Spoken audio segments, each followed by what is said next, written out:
This year would have been the year that she had longed for her entire life.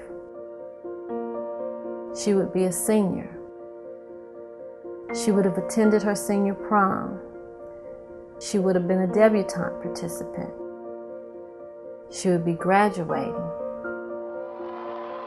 She would have already selected her college.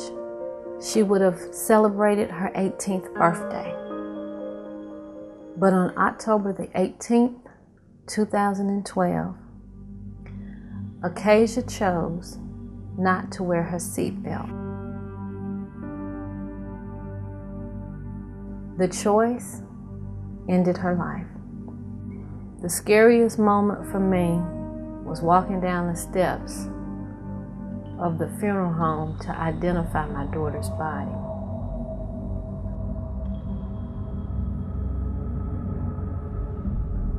Vicksburg, we've lost too many young lives to seatbelt violations.